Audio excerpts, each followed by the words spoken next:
ஆனால் ஒரு சமூகத்தில் உயர்ந்த அந்தஸ்தில் இருக்கக்கூடிய ஏதோ Okay. வந்து கேர் ஆஃப் பிளாட்ஃபார்ம் இல்லை ஆமா இல்லைங்களா? இது வெங்கடேஷ் வெங்கடேஷ் பண்ணியார் பார்த்தீங்கன்னா கேரட் பிளாட்ஃபார்ம் இல்லையா, ஒரு நல்ல ஒரு நிலையில் பெரிய நானே ஆச்சரியப்பட்டேங்க.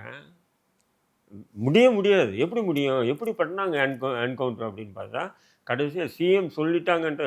ஏன்னா அப்போது சிஎம் ஜெயலலிதா பொறுத்தவரையிலையும் போலீஸுக்கு ஒரு இன்ஸ்ட்ரக்ஷன் கொடுத்துட்டாங்கன்னா நிறைவேற்றிட்டு தான் அந்த போலீஸ் அங்கே நிற்கணும். ஓகே அப்படி அந்த அம்மா ஆட்சியில் எப்படி ராஜாராம் வந்து ராஜாராமன் சொல்லிட்டு தமிழ்நாடு மீட்சி படைன்னு சொல்லிட்டு இருக்காப்புல ராஜாராமன்ட்டு. அவர் வந்து பாண்டிச்சேரியிலேருந்து ஒரு மெயில் அனுப்பிச்சாப்புல. அதாவது என்னன்னு சொன்னீங்கன்னா, நான் வந்து உன்னை கொன்னுடுவேன் அப்படின்னு, யார் ஜெயலலிதாவை.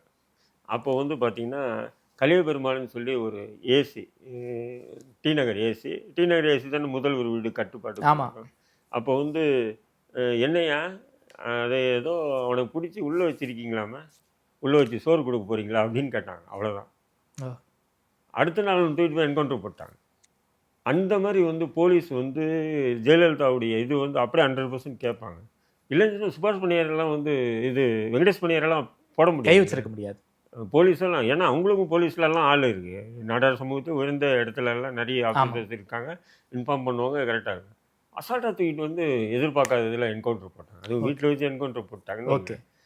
போட்டாங்க. இப்போது ஒரு பக்கம் பசுபதி பாண்டியன் இப்படி இதுவாகிட்டாரு, அவரும் அப்படி போயிட்டாரு. இந்த என்கவுண்டர் சம்பவத்துக்கு பிறகு பண்ணையார் வைஃபை வந்து எம்பி எல்லாம் ஆக்குறாங்களா திமுக? அது வந்து என்னன்னு சொன்னீங்கன்னா, நீங்கள் வந்து திமுக கிட்ட ஒரு பழக்கம், அதிமுக அதை செய்யாது. திமுக கிட்ட எப்படின்னா அதை தங்களுக்கு சாதகமாக அரசியலாக பயன்படுத்துவாங்க.